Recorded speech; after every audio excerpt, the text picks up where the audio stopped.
Hello students, this lecture is on epithelial tissue. There are two main types of epithelial tissue. There is epithelial tissue that lines external and internal surfaces of the body, including the skin, but also the internal linings of the digestive system and the respiratory system. And then there's glandular epithelial tissue. This is a secretory tissue that's found in our glands, for example, in our mammary glands or our sweat glands or our salivary glands.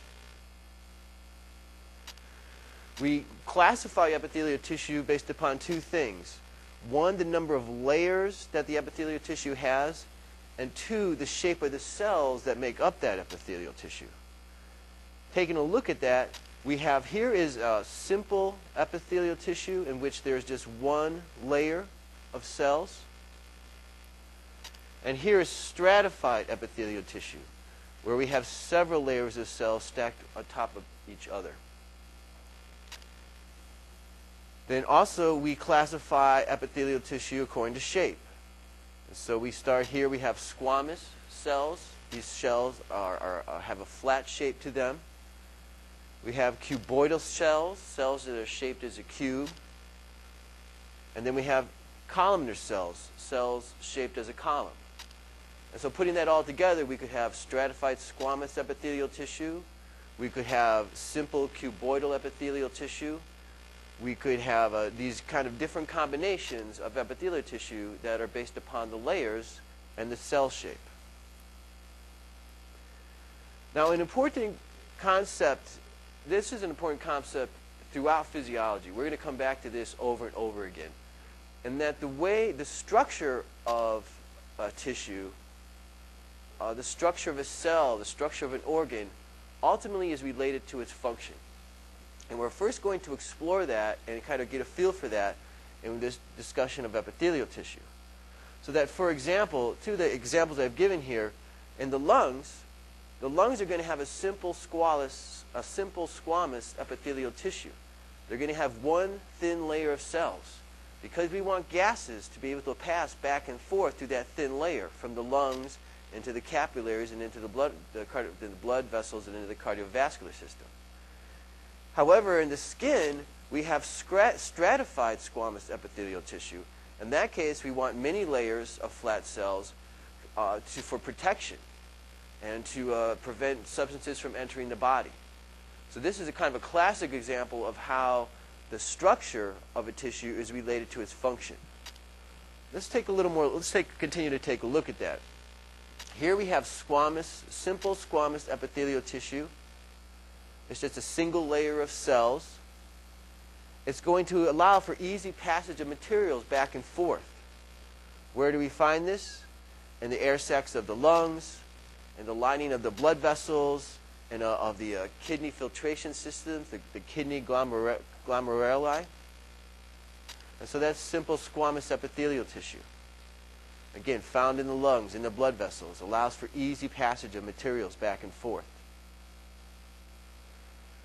Here we have simple cuboidal epithelial tissue, and these cells are cube-like in structure, and their function is secretion and absorption. They're going to secrete things. They're going to secrete substances, or they're going to absorb substances. We find them in the kidneys. We find them in small glands. In small glands, we're having to produce a substance. We also find them on the surface of the ovary.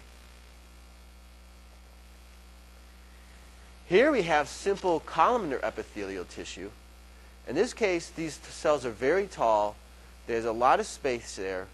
Their function is an absorption and secretion as well. But in this case, we're secreting very significant substances. These are the cell types that will make mucus.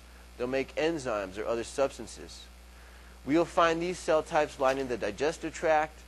We'll find them in the excretory ducts of certain small glands. We'll find them lining the bronchi and the uterus. And again, the point is that these cells are very large. And so there's a lot of room in that cell. There's a lot of room for the intracellular machinery that's needed in that cell in order to make mucus or to make enzymes. Here we have what is called pseudostratified columnar epithelial tissue, in which there are columnar cells of different heights.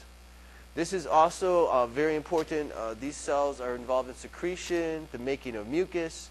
Often these cells have cilia lining their surface, and those cilia play a role in moving materials. We find these cell types, we find them in the sperm carrying ducts of the testes, of the male reproductive system. And we find also, a very common place for these is the ciliated lines of these epithelial tissue. We find them in the respiratory tract. And so the respiratory tract, in this case, these cells are producing mucus, and then the cilia sweep that mucus away from the lungs.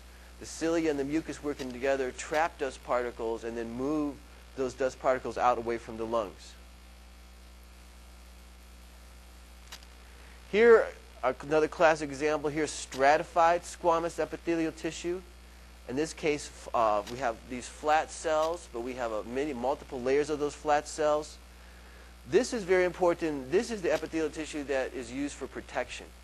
We're trying to protect inner surfaces with this epithelial tissue. We find it in the skin. We find it in the esophagus, the mouth, the lining of the vagina, any place where we're trying to have a certain level of protection. Here is transitional epithelial tissue. In the case of transitional epithelial tissue, we have a kind of a mix of squamous and cuboidal cells. And this kind of tissue, it's very stretchy. It stretches easily. And so we'll find it in the urinary bladder, the urethra, the urethers, any place where we need a high degree of stretch and elasticity.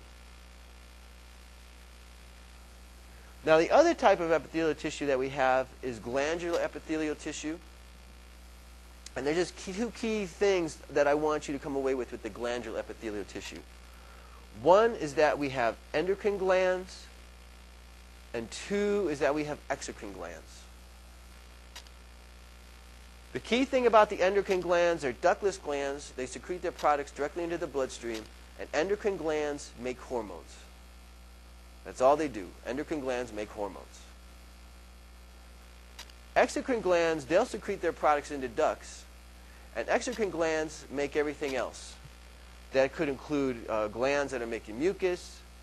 It could include our sweat glands of the skin. We also have glands in the skin that produce an oil, produce sebum, that lubricates the skin. Salivary glands producing saliva. Mammary glands that are producing breast milk. So exocrine glands, they kind of produce everything but hormones. And endocrine glands are specialized to produce hormones only. And we can take a look at some of those glands. Here are some simple glands, simple tubular glands. Here are glands found in the stomach. In the stomach we have glands that are producing our stomach juices, our acidic juices in the stomach that aid in digestion. Here we have a kind of a branched alveolar gland. An example of this is the sebaceous glands found in the skin that will produce an oil, kind of an oily, waxy substance that keeps your skin lubricated. Here are duodenal glands of the small intestine in which they are secreting various enzymes that aid in digestion in the small intestine. And then here are very more complex glands, kind of compound alveolar glands. Examples of these include mammary glands and salivary glands.